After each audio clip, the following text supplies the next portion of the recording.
Mesdames, Messieurs, bonjour et bienvenue à cette nouvelle audience du tribunal de l'actualité, votre rendez-vous quotidien de décryptage des faits marquants d'ici et d'ailleurs sur Radio Watt FM et sur la télévision True TV. Pour cette troisième audience de la semaine, nous parlons de vivre ensemble et de dialogue interreligieux.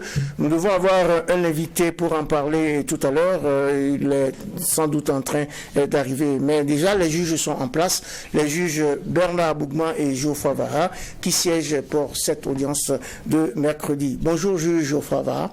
Bonjour, président Tomandi. Bonjour, juge Bougma. Bonjour, auditeurs et téléspectateurs. Oui, bonjour, juge Vara. Bonjour, président Tomandi. Bonjour, madame, messieurs. Bonjour, juge Bernard Bougma. Bonjour à toutes. Bonjour à tous et à nouveau. Bienvenue. Bienvenue à cette audience du tribunal de l'actualité que j'ouvre avec la traditionnelle séquence des avant-propos.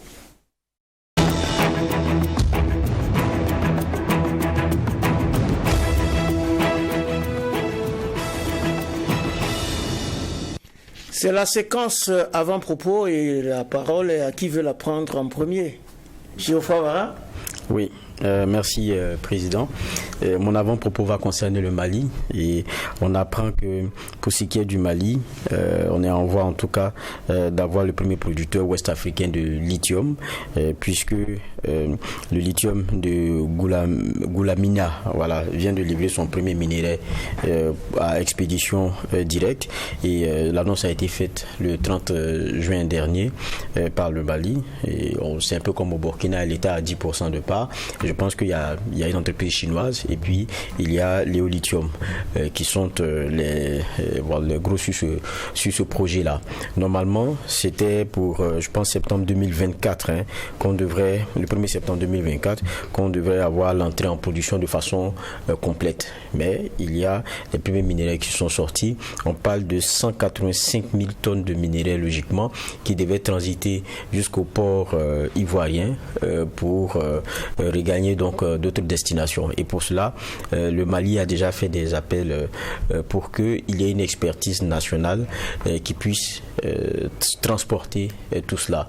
Un peu comme quelqu'un qu'on avait reçu ici, Cotradis, qui s'était rendu en tout cas incontournable dans ce domaine-là, mais bon, qui avec le Maroc a eu des problèmes justement pour certains éléments. Mais pour revenir sur le Mali, c'est une bonne leçon. Ça veut dire qu'il y a des potentialités qu'on a et on les exploite au maximum. On essaie de voir les faisabilités pour qu'on ait encore des alternatives en termes de ressources. Et puis, évidemment, avec les 180 000 tonnes qui seront acheminées, lorsqu'on a des nationaux dont on a fait champion dans la question du transport, c'est éviter encore qu'il y ait des multinationales qui viennent et qui prennent tout, qui embauchent à moins de frais des nationaux et puis tout le reste en termes de richesse, on est assis sur de l'or et on n'en bénéficie pas vraiment. Et ça, je pense que c'est bien pensé. Et le plus important peut-être aussi, c'est d'en arriver à avoir, comme le Burkina est en train de le tenter, d'avoir des champions dans les mines de façon industrielle et à un certain niveau où on dit il y a une entreprise minière, elle est burkinabé ou bien elle est malienne, c'est elle qui fait le travail de bout en bout. Mais c'est un travail qui commence quelque part. Je pense que c'est ce que le Mali est en train de faire. Le Burkina l'a commencé aussi avec les champions qu'il avait voulu créer depuis Roch-Kaboré. C'est une dynamique qui doit forcément être en train de continuer et on l'espère. C'était donc l'avant-propos du juge Geoffroy Vara et nous écoutons à présent le juge Bernard Bougma. Alors moi, mon avant-propos va concerner les émeutes en France parce que BFM TV a tweeté qu'en cas de crise, Emmanuel Macron n'exclut pas de couper les réseaux sociaux. Et Mathilde Panot, la présidente du groupe parlementaire La France Insoumise, a également réagi en mettant tout simplement OK Kim Jong-un. Donc, en référence aux dirigeants nord-coréens.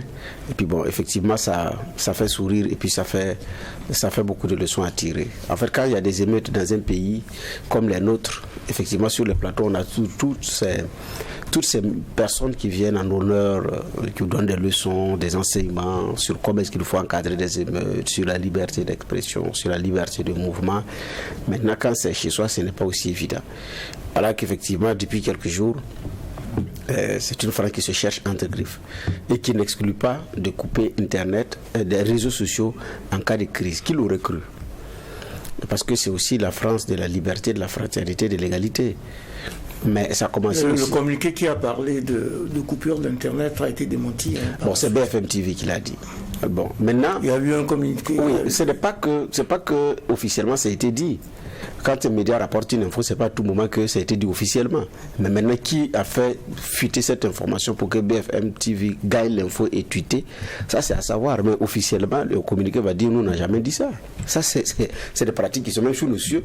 Vous voyez des choses, après vous voyez un communiqué qui démarre, alors que bon, pourtant... Voilà, ce n'est pas parce qu'il y a un communiqué officiel qui dément que ça n'a pas été envisagé dans le couloir. Et là, vous le savez très bien. Donc, je dis bien, il y a beaucoup d'enseignements à tirer. Face à ces émeutes-là, hier, quand vous suivez certains qui disent que c'est la responsabilité des parents de veiller sur les enfants, de veiller à ce que les enfants ne parlent pas ceci. Bon, voilà. Donc, ça sent le débordement et ça sent effectivement... Voilà, mais les manifestations violentes sous Emmanuel Macron sont quand même récurrentes. On a vu l'affaire des Gilets jaunes où il a même été sauvé in extremis par... s'il n'y avait pas eu l'incendie de la cathédrale Notre-Dame de Paris, je ne sais pas comment est-ce que les choses allaient évoluer en son temps, parce que les Gilets jaunes étaient dans une poursuite très avancée en termes de choses, d'émeutes. Ces émeutes également viennent renforcer ça et c'est très violent. Donc je pense aussi que c'est à lui aussi de revoir sa façon de s'adresser aux Français, parce qu'il est connu aussi pour ne pas avoir de l'humilité dans ses propos. Et ça aussi, c'est pas fait pour arranger les choses. Tout cela n'est pas fait pour arranger les choses. Je vous le disais tout à l'heure, c'est la 3e audience du tribunal de l'actualité pour cette 27e semaine de l'année 2023. Une audience dédiée au vivre ensemble interreligieux avec l'imam Ismaël Tiendré-Beogo qui vient donc d'arriver sur notre plateau, comme je vous l'indiquais, pour butiner les fleurs de la cohésion sociale et de la fraternité intra et interreligieuse. Écrivain et juriste, l'imam Ismaël Tiendré-Beogo, ancien président de l'Observatoire national des faits religieux ONAFAR, dont il est un membre fondateur et titulaire d'un master 2 en management international, option affaires internationales, et d'un master 2 en gestion des projets. Bien connu pour son franc-parler et pour la qualité de son discours, il se prête maintenant volontiers aux questions des juges du tribunal. Bonjour, imam Ismaël Tiendré-Beogo, merci d'honorer notre convocation. Bonjour, monsieur le président du tribunal. Alors, l'imam est à vous. Bonjour, pour démarrer, on commence avec vous, Geoffroy Avara. Bon, on est sur les questions de... Aujourd'hui, il y a un discours qui revient très souvent, hein, c'est laïcité, laïcité, laïcité. On l'a vu au Mali, laïcité, laïcité, laïcité. On a vu une partie des Maliens qui disaient, bon, quand on regarde notre constitution là, on ne sent pas la réalité de nos religions qui vivent, en tout cas sans problème.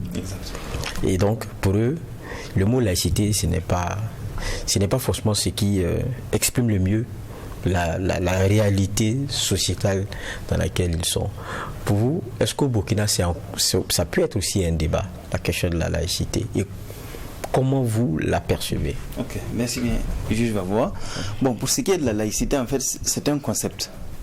Et chaque pays a la laïcité de son histoire. Si vous prenez la laïcité à la française ou à l'allemande ou à l'américaine, vous n'avez pas la même connotation. Vous avez des pays qui proclament leur laïcité et pour qui les dirigeants en fait jurent sur la Bible, par exemple, ou sur d'autres livres saints. Chez nous, en France, on criera à la laïcité, c'est une atteinte à la laïcité. Donc, souvent, c'est le concept est moins important que l'histoire qui est derrière ce concept-là. Et malheureusement, nous, nos pays africains, pour avoir été colonisés par la France, pour être francophones, ont comme source principale d'inspiration, en fait, ce qui se fait en France. Donc, tout de suite, quand on parle de laïcité, ils nous voient de ce concept-là que la réalité qui est utilisée en France, qui est instrumentalisée en France. Et donc, c'est normal qu'il y ait un peu cette méfiance-là. Et pour revenir fondamentalement à votre question, je pense que chaque pays doit contextualiser ses textes. Le droit, c'est d'abord un phénomène sociologique. Ça tient compte de ce que nous sommes, ça tient compte de l'ordre social désirable vers lequel nous tendons. Donc nécessairement, il va falloir puiser dans nos ressources parce que déjà, nous n'avons pas la même histoire que les autres.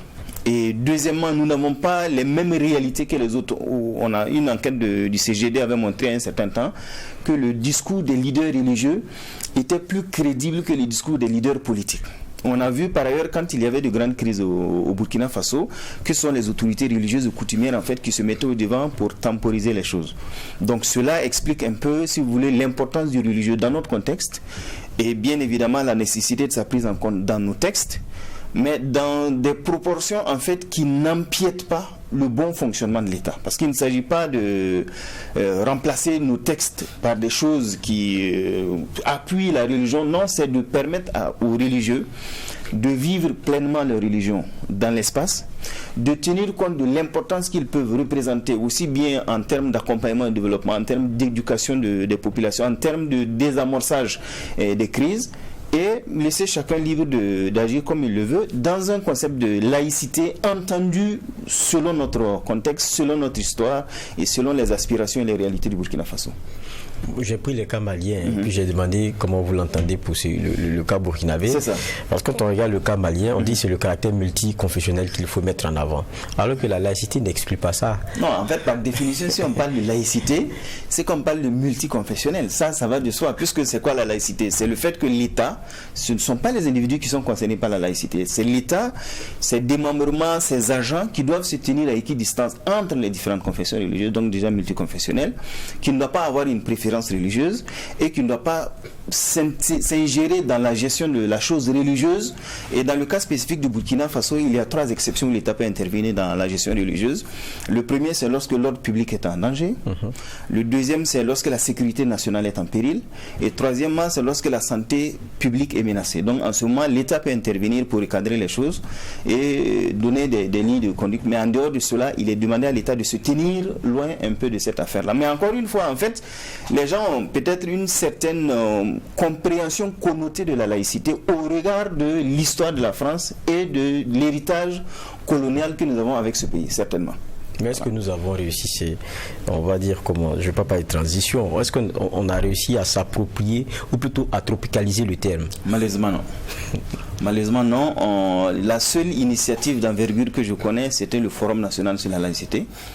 Malheureusement, certaines des conclusions sont restées dans les tiroirs, d'autres ont été mises en avant et nous n'avons pas encore pu définir la laïcité dans le contexte burkinabé. Et je pense également que ce n'est pas forcément acquis aussi en France où le concept est né. Donc déjà, il y a une difficulté d'appropriation du concept. Il y a également une absence, je veux dire, de cadre de concertation pour sécréter une laïcité qui tienne compte en fait de nos réalités. Donc c'est ces 2 éléments-là principalement qui font que jusqu'à maintenant, on n'a pas une décision ou une définition nationale en fait du concept de la laïcité. Ce serait bien qu'on y arrive. Voilà, que ce soit multiconfessionnel ou laïque. L'essentiel, ce ne sont pas les termes, c'est ce qu'on va mettre dedans. Et ça va être aussi la bonne foi de ceux qui vont manipuler ces concepts-là dans le discours public, dans la gestion publique de nos affaires. Et je pense que le plus important, c'est celui-là, en fait. Bernard Bougma? Oui, effectivement, je pense que c'est sous le tropique, quand on entend le mot laïcité, pour certains, on veut parler d'athéisme. On n'a pas pu mettre un contenu. Je pense que beaucoup plus le débat est là-bas, même au Mali, parce que quand vous dites de ne pas mettre laïcité, mais de mettre multiconfessionnel, c'est du pareil. En tout cas, moi, je ne vois pas la différence. Maintenant, le contenu idéal à mettre, c'est quoi? Est-ce que l'accent, ce n'est pas à mettre beaucoup plus sur le contenu que sur le concept lui-même? Ouais. Les États-Unis, c'est un pays laïque. La liberté, c'est à chacun d'exercer libre cours comme on appelle ça, d'être dans sa religion, mais le serment se prête sur la Bible. Il y a des révérends pasteurs qui viennent souvent prier à la Maison Blanche, mais ça n'émeut personne. Ça ne veut pas dire que c'est pas un pays laïque, mais ça ne s'invite pas dans. Je pense que c'est beaucoup plus la compréhension du terme laïque. Il y en a qui parlent, mais qui n'ont pas très bien compris le contenu. Mais ici, est-ce qu'au Burkina, on a même réussi à mettre un contenu? Parce que malheureusement, non. Non seulement on n'a pas un cadre de concertation, comme je l'ai dit encore une fois, et deuxièmement aussi, bon, peut-être par paresse intellectuelle ou pour éviter la délicatesse de la question, on remet à plus tard ce qu'il nécessairement il va falloir tout à trancher, quoi. Voilà. Alors que sous nos pays, dans nos pays, je pense que beaucoup plus la question c'est lié beaucoup plus à la tolérance religieuse qu'à la laïcité. Et la tolérance religieuse, c'est du ressort des individus. Ouais, C'est pas du ressort de l'État. L'État n'a pas été dans la tolérance. Exactement. L'État a constaté, et principalement pour le cas du Burkina Faso, il y a la Constitution qui garantit la liberté religieuse. On est parti à des conventions internationales qui obligent l'État à garantir la liberté religieuse individuelle ou collective, en privé ou en public. Donc, de ce point de vue, je pense que c'est assez clair. Voilà. Donc, on doit être plus dans la tolérance. C'est un peu un mot, j'allais dire, un peu mal choisi. Parce que très souvent, quand on parle de tolérance, je n'ai pas autre chose à faire, sinon je n'allais pas tolérer. C'est un peu ça, quoi. Donc il faut qu'on dépasse ça, et que l'on sache en fait que les individus sont libres de pratiquer ce qu'ils veulent comme culte, en réalité. Ce que nous avons une obligation de transmission, et le Coran dit, nous ne t'avons pas envoyé comme un dominateur sur eux. Voilà, donc c'est... On expose le message, on n'a pas à dire aux gens ce que tu fais, il faut arrêter ça. Sinon, non, on n'a pas à menacer les gens par rapport à ce qui est par rapport au culte et aux croyances religieuses des uns et des autres. Donc, au-delà de la tolérance, je pense qu'il faut constater la diversité. Et le Coran dit dans la Sourate 5, verset 48, si Dieu l'avait voulu, il aurait fait de vous tous une seule communauté, il vous a fait différents, concurrencez-vous dans l'accomplissement des bonnes œuvres, c'est vers votre Seigneur que se fera le retour, et après quoi, il tranchera sur ceux sur quoi vous divergez. Donc je pense que c'est plus ça qu'il faut promouvoir que la question de la tolérance religieuse. Voilà. Nous recevons donc aujourd'hui à cette audience du tribunal de l'actualité l'imam Ismaël Tiendrebogo.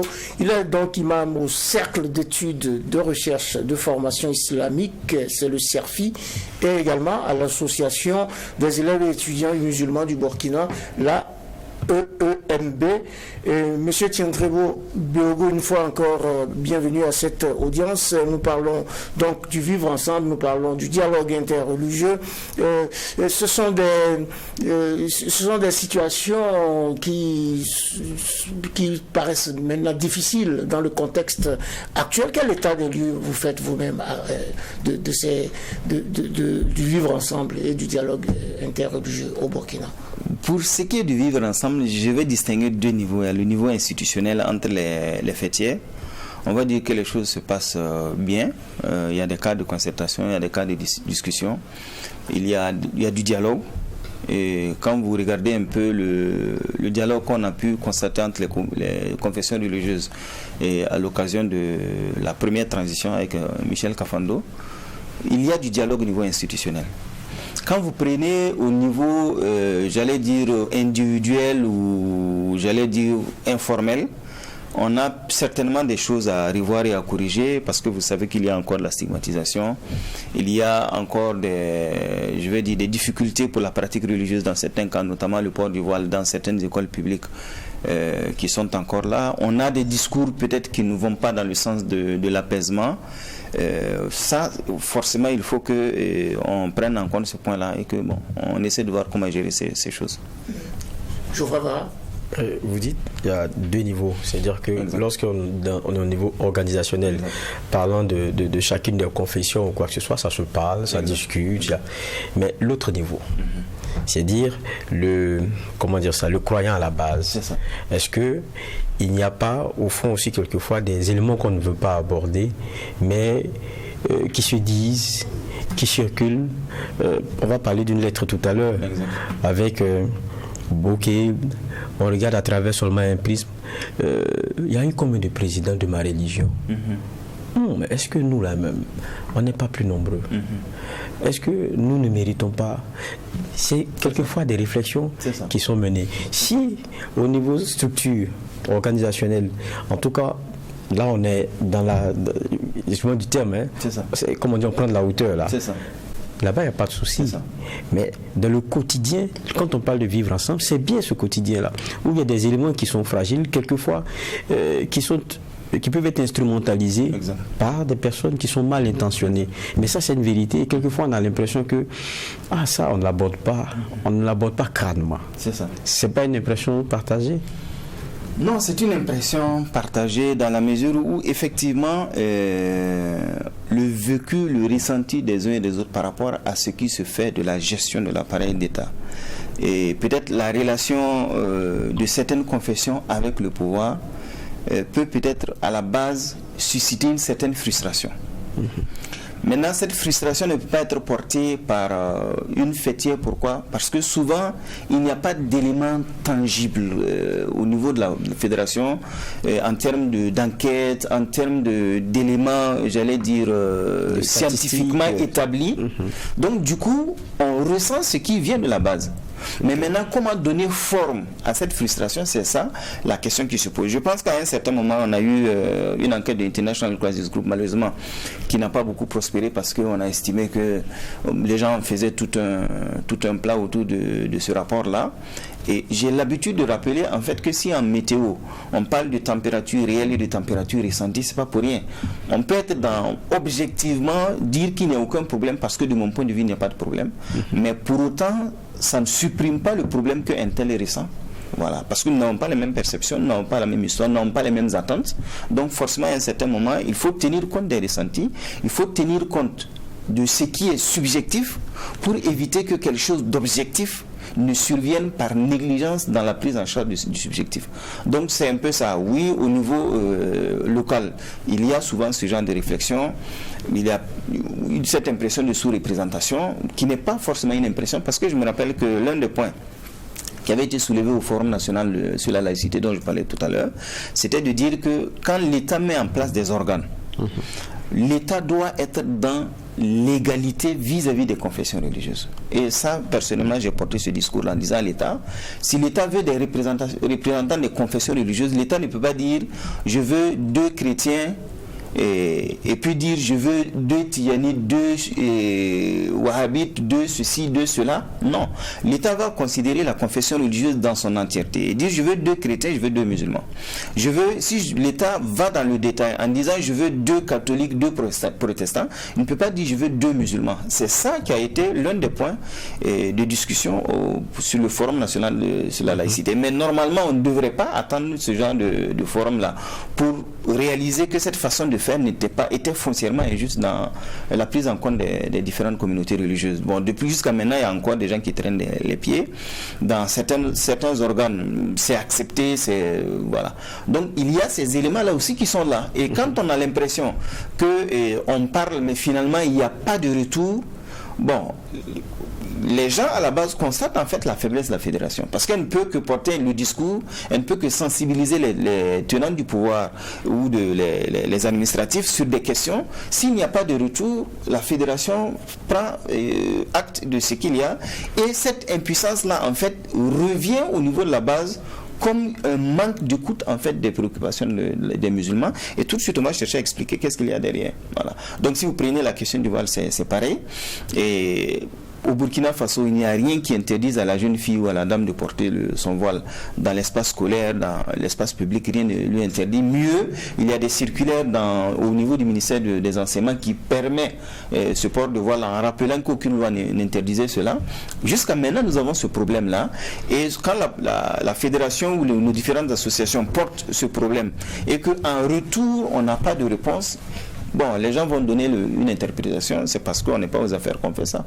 Donc je pense que c'est surtout l'État gagnerait davantage à crédibiliser la fédération et les associations islamiques quand elles sont porteuses de préoccupations qui viennent en fait de la base. On n'a pas dit de donner forcément une suite favorable, mais d'être une oreille, de chercher à comprendre, de mesurer davantage la situation et de se mettre dans un cadre de concertation, soit pour expliquer que le problème ressenti n'est pas un problème réel, soit pour convenir que le problème étant réel, voilà ce que nous allons décider comme mesure. Je pense qu'on gagnerait également à aller dans ce sens-là pour apaiser définitivement les choses.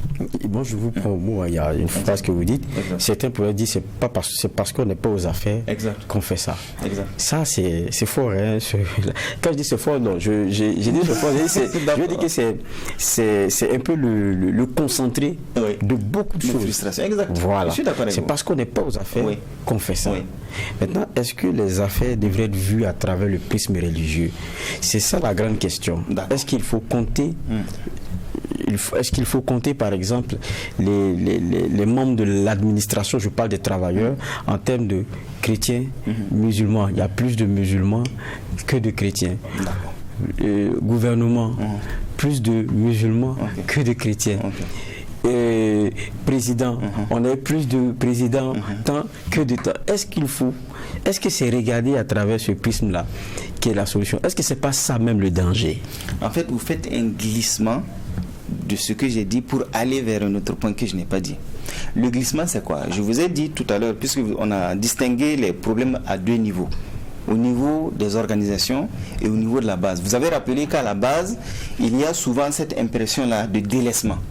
Et j'ai expliqué que cette impression de délaissement peut être liée au fait que si on a une fêtière des musulmans qui portent des préoccupations et que ces préoccupations ne sont pas entendues, au niveau de la base, on va l'interpréter comme si c'est parce que nous ne sommes pas aux affaires qu'on fait ça, puisqu'il n'y a pas de base légale aux agissements en fait.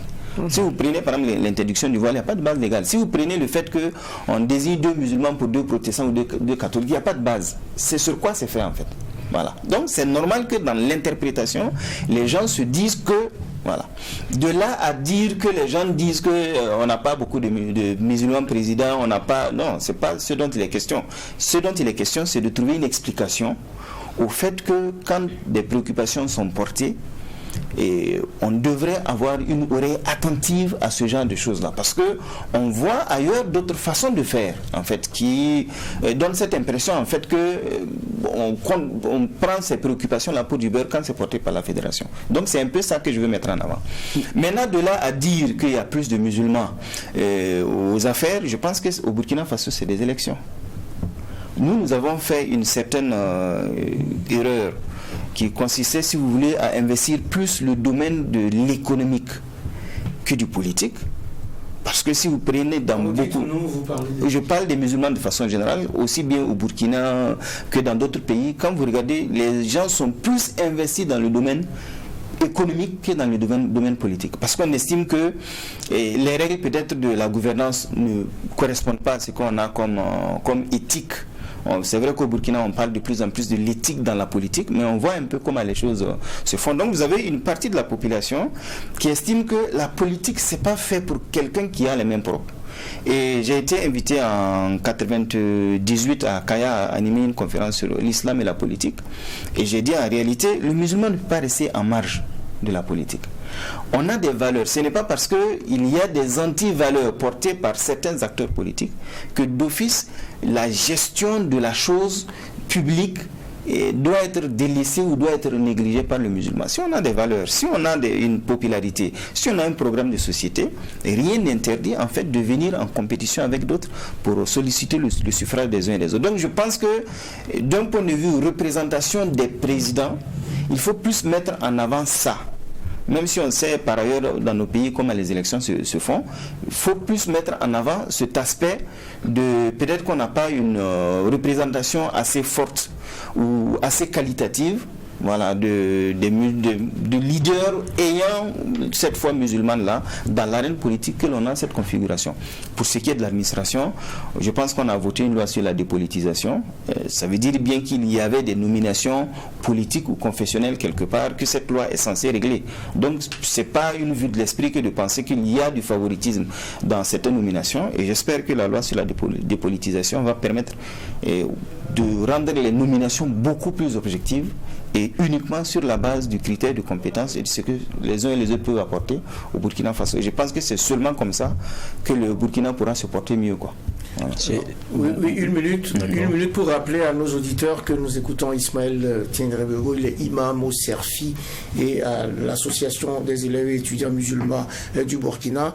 Imam Tiendrebego qui a dit tout à l'heure que justement c'est pas ça la question, pourtant c'était le cœur du sujet de cette lettre que nous avons vu circuler récemment et qui est une lettre ouverte de laïcs chrétiens, catholiques et évangéliques au président de leur fêtière confessionnelle au sujet de sérieuses inquiétudes sur les accusations dont font l'objet les chrétiens de la part de certains musulmans. Rapidement, puisque Geoffroy Vara termine là-dessus avant qu'on donne la parole à Bernard. Tout à l'heure, l'imam parlait de glissement. Non, j'ai pas fait de glissement du tout. Aucun glissement. Okay, j'ai dit la phrase en question, c'est parce qu'on n'est pas au pouvoir là. J'ai dit ça symbolise et ça concentre beaucoup d'éléments. Okay. Donc la phrase c'est on n'est pas aux affaires. Donc ça parle des affaires administratives. C'est parce qu'on n'est pas aux affaires, c'est parce qu'on n'a pas le pouvoir, c'est parce qu'on ne tient pas les rênes là que on nous fait ça. Oui. J'ai dit ça par exemple, c'est ça qui concentre beaucoup de choses. J'ai dit est-ce que regarder à travers le prisme de la religion, c'est pas là où on se trompe. Et je suis heureux quand vous faites le développement, vous le dites vous-même. On fait des élections et dans des élections, on va vers tout le monde. Et je pense que si c'est la religion, donc là, qui est le déterminant, les plus nombreux sont ceux qui désigneront celui qui viendra, et ça ne sera pas un problème d'ailleurs. C'est parce que c'est même pas la religion. Et sur d'autres éléments, tout à l'heure aussi vous argumentiez. Voilà pourquoi j'ai dit, est-ce que forcément vouloir voir à travers le prisme religieux sur certaines questions, c'est pas là où on se trompe. C'était ça ma question. Donc j'ai pas fait de glissement. Non, je refais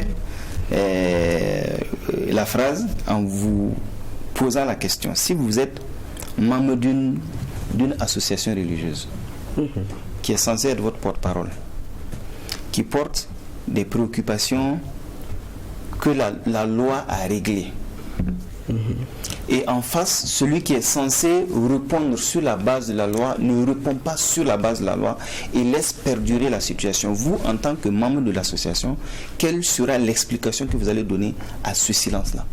Il n'y a pas 36 solutions.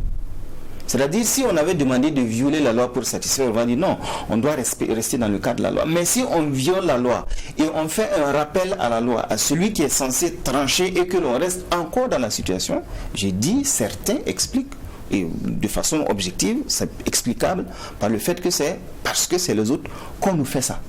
Voilà. Mais je n'ai pas dit c'est parce qu'on n'est pas au pouvoir, non. On remet la phrase dans son contexte pour expliquer, puisqu'on a séparé l'institutionnel du formel, pour expliquer qu'à la base, on peut avoir ce ressenti-là, parce que la fêtière dit des choses, la fêtière porte des choses, et finalement, ça ne va pas loin, alors que normalement, elle n'avait même pas à aller porter ces choses-là, parce que c'est évident que c'est illégal en fait. Je vous donne un cas simple.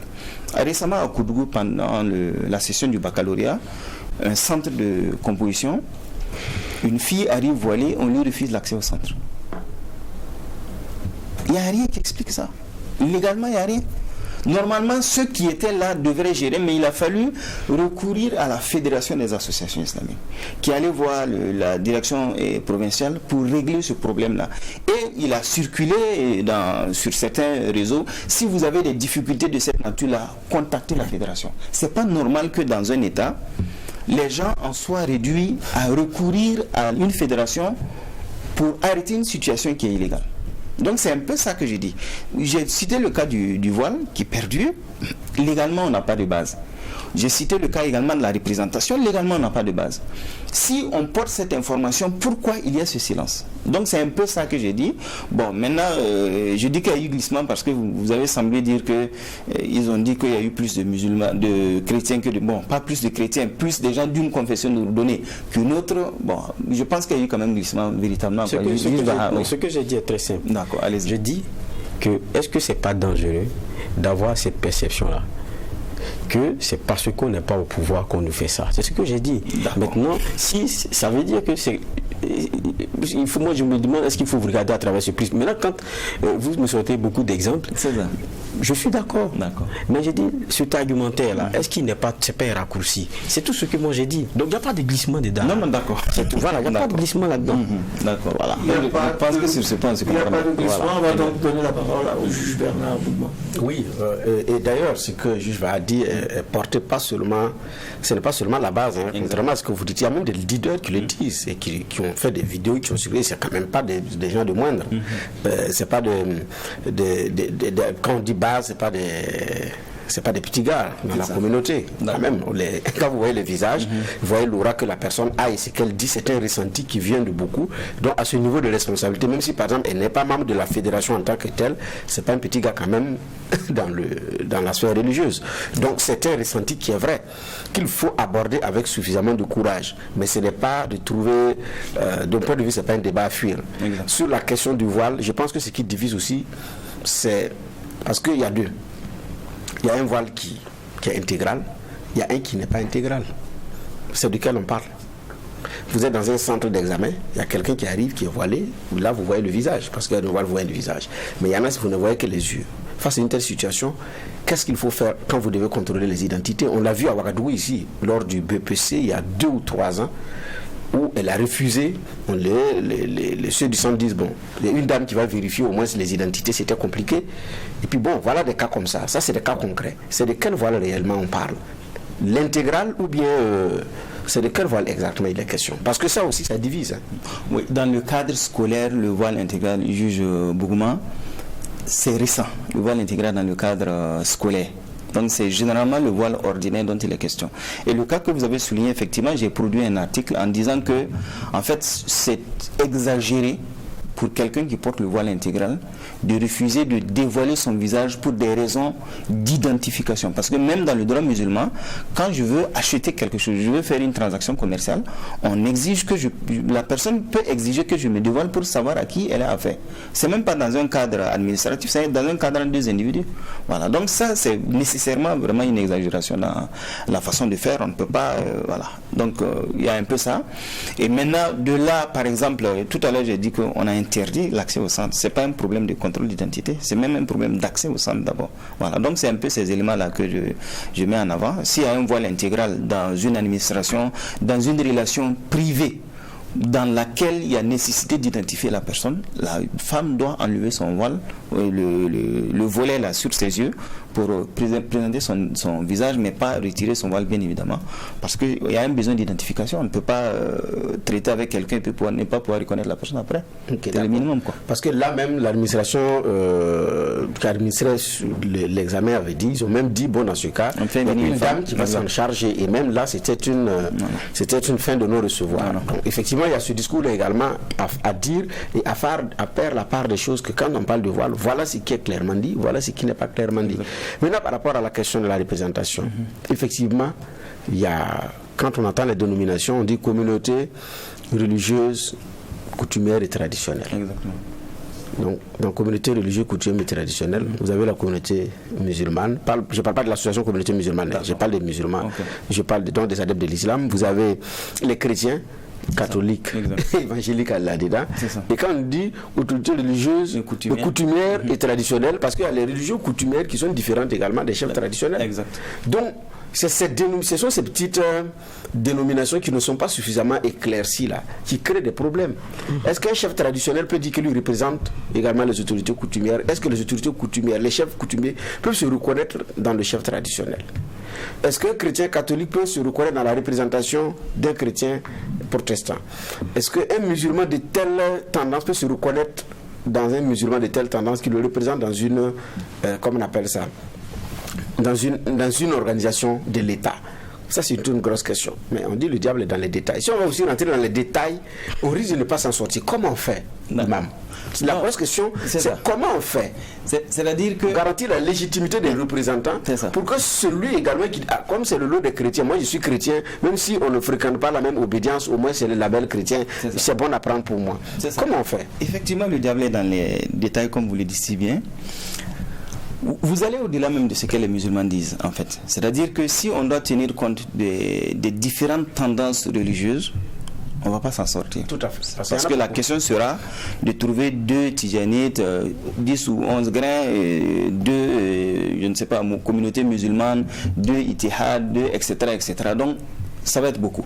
Ce que nous, on a demandé, c'est de dire qu'on considère les confessions religieuses. On considère que si vous êtes adepte de la religion islamique, comme vous l'avez dit, voilà le nombre de représentations que vous avez. Si vous êtes adepte de la religion chrétienne, voilà le même nombre de représentations. Maintenant, en interne, c'est vous qui allez voir, parce qu'on parle de représentation. Représentation, ça veut dire que c'est ceux qui sont les plus représentatifs qu'on va prendre en compte. On ne va pas aller jusqu'au CD vacantiste chez les catholiques ou chez les dénominations AD, SIM, etc., que l'on peut avoir chez les protestants. Donc, je pense que c'est surtout ça. Et vous me permettez également de rebondir sur un point que vous avez souligné tout à l'heure. On voit qu'il y a des gens qui portent le discours dont on parlait tout à l'heure de sous-représentation des musulmans qui ne sont pas n'importe qui ou qui ont une certaine aura, même s'ils ne sont pas dans la fêtière. Et vous avez bien fait de distinguer les leaders traditionnels des leaders coutumiers. Et l'un ne peut pas représenter l'autre. Ce n'est pas parce qu'on est un prêcheur, je ne sais pas, aussi reconnu soit-on, qu'on a les épaules assez larges pour avoir le mandat de la fédération sans un mandat de la fédération. Mais ce qui est curieux, c'est que la fédération ne dit pas, ces messieurs ne parlent pas en notre nom, ils ne sont pas d'accord avec ce discours, parce que ce discours peut créer des problèmes. D'accord. Ce qui est curieux, c'est que l'État qui a la charge de la gestion publique, pour lequel l'une des exceptions à l'intervention dans la gestion des affaires religieuses, c'est la perturbation de l'ordre public, ne disent rien. Si l'État ne dit rien, ça veut dire que la personne, peut-être qu'elle dit des choses qui ne nous conviennent pas individuellement, mais légalement, il n'y a rien à reprocher à la personne. Et souvent, c'est ça également. Et l'autre erreur que les gens font, on peut penser que parce qu'on est à la fêtière, on a l'œil sur tout. Ce n'est pas forcément vrai. Voilà. Moi, personnellement, le discours dont on a parlé, je ne sais pas de quel discours il s'agit. J'ai entendu des choses, on m'a envoyé des vidéos, mais il y a des gens qui sont dans leurs canaux privés, sur WhatsApp, sur Telegram, qui envoient des choses. Vous pouvez être au courant parce que peut-être ça a choqué quelqu'un qui ne partage pas ce point de vue, et la personne vous balance, mais peut-être moi, dans mon milieu, on n'en parlera pas. Donc il y a aussi de donner, si vous voulez, le crédit de la bonne foi, en se disant qu'on n'est pas forcément au courant de tout. Voilà, on n'est pas forcément au courant de tout, et c'est sûr qu'il y a des recadrements. Ça, c'est forcément, ces recadrements existent, à un certain niveau ça existe, au niveau de la fédération. Maintenant, est-ce qu'on voit tout? Je ne pense pas que ce soit le cas. Est-ce que si l'État se tait, est-ce que c'est parce que il n'y a pas de problème derrière? Et pourquoi maintenant il faut mettre plus en avant la responsabilité de la fédération, si on n'a pas appelé en premier lieu la responsabilité de l'État qui est garant de la stabilité publique, j'allais dire. D'accord. Alors la lettre dont il est question, c'est sûr que vous l'avez lu, qu'en pensez-vous? Je l'ai lu, et dans un premier temps, je n'y ai pas cru. Je n'y ai pas cru parce que déjà c'est pas signé. Et deuxièmement, c'est anachronique dans l'utilisation des termes. Quand on parle de laïcs chrétiens, catholiques et protestants, le laïcat c'est plus dans le catholicisme. Les protestants ne connaissent pas ça. Peut-être ils connaissent des diacres, mais ils ne connaissent pas de laïcs. Et deuxièmement, troisièmement maintenant, en fait, quand vous regardez le titre, parce que le titre que j'ai lu c'est sur un des sites en ligne, des chrétiens menacés. Et je lis l'intérieur, bon, j'ai eu plus peur du fait de la lecture du titre que de la lecture même du contenu. Donc à un certain moment, je me suis dit, bon, ça ne doit pas être un truc sérieux. Et je me suis rendu compte par la suite qu'il y a un média, non pas des moindres, l'Observateur pour ne pas le citer, qui a reproduit cette lettre-là. Donc je me dis, certainement ça a un certain contenu parce qu'ils ont fait des recoupements, etc., etc. Donc moi, ma lecture de ça, et déjà, quand vous lisez la lettre, elle se contredit en fait. Dans un certain temps, on commence à dire que toutes les strates des musulmans, entre guillemets, menacent les autres confessions religieuses. Ils sont porteurs d'un certain discours. Après, on revient, on dit certains. Voilà. Après, on dit ce n'est pas normal que les gens pensent qu'ils sont sous-représentés parce que ce n'est pas le cas. Et par la suite, on revient, on dit non, c'est parce qu'il y a eu l'affaire de l'école, les gens sont entrés à l'école au niveau des institutions non musulmanes et ils ont embrassé d'autres religions, etc., etc. Bon, donc j'ai trouvé un peu bizarre. Mais j'ai par ailleurs trouvé ça intéressant parce que c'est toujours bien d'extérioriser les choses que l'on ressent. Parce que ce n'est pas une solution que d'empêcher les gens de dire ce qu'ils ressentent. S'ils disent des choses, ça doit faire l'objet de discussions. Parce que c'est porté, ils disent qu'ils ont attiré à plusieurs fois l'attention de la hiérarchie chrétienne sur ça, mais qui n'a pas accordé une oreille attentive. Peut-être parce qu'elle a estimé que ce n'était pas crédible, ou même peut-être qu'elle a estimé que ce n'était pas opportun d'en parler. Maintenant, je ne sais pas quelle est la raison, mais toujours est-il que si c'est porté sur la place publique, ce serait bien que les différentes confessions religieuses se saisissent de ça. Au besoin que l'on puisse écouter, parce qu'il y a eu quelqu'un quand même qui allait remettre le papier aux médias, on a certainement un contact de cette personne-là, que l'on puisse peut-être les entendre, leur donner la chance de s'expliquer peut-être sur des choses qu'ils n'ont pas voulu peut-être dire publiquement, pour voir la réalité de ce qu'ils ressentent, et puis bon, voir dans quelle mesure il faut aller. Mais déjà, il y a une dérive que je condamne personnellement, parce que sur certains médias en ligne, sur certaines pages Facebook, les gens font des captures de personnes voilées ou portant de la barbe et on dit non, voilà, il y a une fusion entre le religieux et la politique. Je dis, moi, si c'est sur la base de cette image de participation de musulmanes et de musulmans à des manifestations publiques, c'est grave. Parce que c'est une interprétation qui sous-tend que quand on est voilé ou quand on porte le bonnet ou de façon générale quand on est musulman, on ne doit pas participer aux formes de gestion individuelle ou collective, que ce soit la forme contestataire et la forme participative. Donc ce n'est pas normal que l'on braque, parce que quand il y a des manifestations, on ne braque pas d'autres communautés seulement sur la base de l'accoutrement. Voilà. Si c'est sur la base du discours, je suis d'accord. Mais je termine sur ce point. Même qu'on a soulevé le fait qu'il y ait des pancartes qui sont écrites en arabe. Mais l'arabe, c'est une langue qui est utilisée au Burkina Faso pour comptabiliser le taux d'alphabétisation au Burkina. Donc c'est une langue reconnue. Ce n'est pas une langue des musulmans, puisque vous avez d'autres confessions religieuses qui utilisent cette langue. Voilà. Non, alors justement, on est déjà dans la dernière ligne droite de cette audience avec Ismaël Tiendrebogo, qui est imam.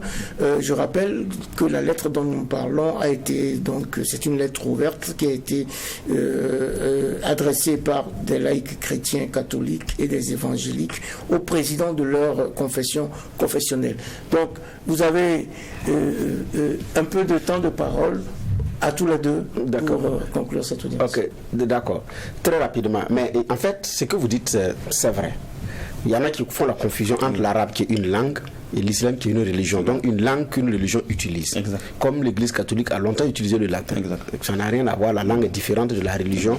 Maintenant la religion est née dans une culture donnée et cette culture a influencé la pratique religieuse à travers les objets, la langue et autres. Ça c'est un fait qu'il faut savoir dire aux communs de mortels qui font la confusion.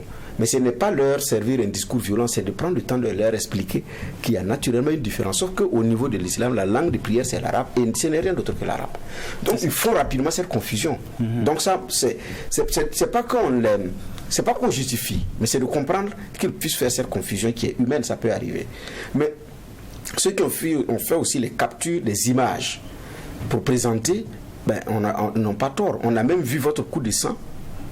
Quand à Bobo Dioulasso, l'effigie du chef de l'État a été présentée, on a prié dessus. Oui, des adeptes ont prié là-dessus lors de la grande prière du vendredi. Et donc après, d'autres également ont repris ça pour dire finalement maintenant nous avons aussi notre président. Et donc ça, ce discours-là aussi, certaines officines ont fait croire que c'est le président de la communauté musulmane qu'il faut célébrer, qu'il faut protéger. Et ils ont fait le lit de ceux qui ont fait ces arguments, qui peuvent manipuler l'opinion. Effectivement, des gens peuvent prendre ça pour servir dans des entreprises de manipulation. Ça, c'est possible. Mais il y a des gens aussi qui leur ont donné des arguments. J'ai dit, j'ai bien lu votre coup de sang par rapport à ce qui s'est passé à Bobo. Vous avez dit, c'est pas normal. Exact. Même l'islam l'interdit d'ailleurs de prier sur l'effigie de quelqu'un. Voilà. Mais maintenant, vous avez été à l'ONAFAR, membre fondateur. Et président. C'est ça. Est-ce que ces faits-là vous étonne par rapport à, est-ce qu'il n'y a pas eu des indices qui nous ont conduit jusqu'à maintenant? Est-ce que ce qui se passe aujourd'hui vous étonne à partir de ce que vous aviez observé au niveau de l'observatoire jusqu'à présent? Est-ce que c'est étonnant? Déjà, il faut dire qu'au niveau de l'observatoire, nous ne sommes pas dans le suivi sociologique des phénomènes constatables dans notre société. Ah, ok. Nous sommes plutôt le gendarme du discours religieux dans l'espace public. Ah, là, moi, je vous avais donné une autre mission. Alors. Voilà. Et donc, nous avons deux tutelles. C'est le ministère de l'administration territoriale et également je pense que c'est il y a une deuxième tutelle dont j'ai oublié le truc, mais nous sommes surtout liés à la direction générale des libertés publiques et même dans le discours. Oui, dans le discours effectivement. Donc c'est ça que je peux dire déjà pour ce qui est de ça. Nous ne sommes pas dans l'observation sociologique.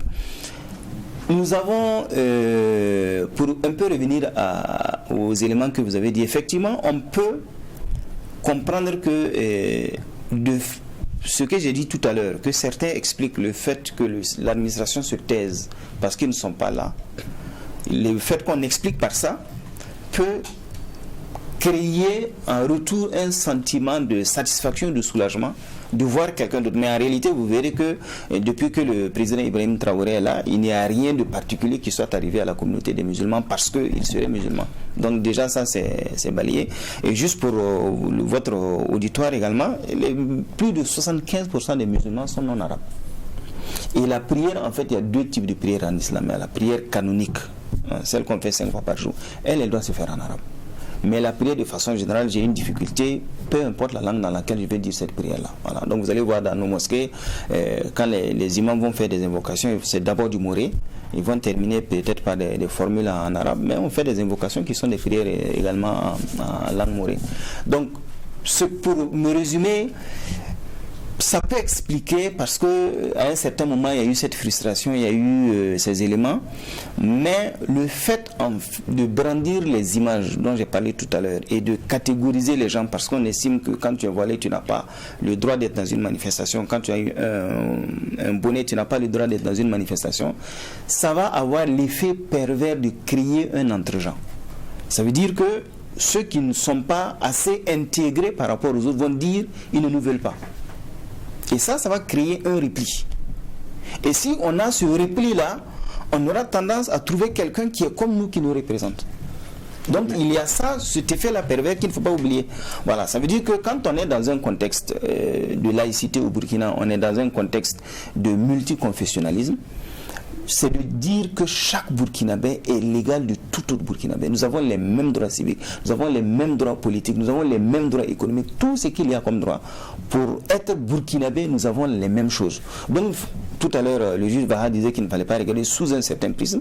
Donc, de la même manière, il ne faut pas faire des captures d'écran sous un certain prisme. Alors, on est à la fin de cette émission, mais je vais donner une dernière fois la parole à juge Baha en demandant l'indulgence de la régie pour 1 minute supplémentaire. Oui, juge Baha.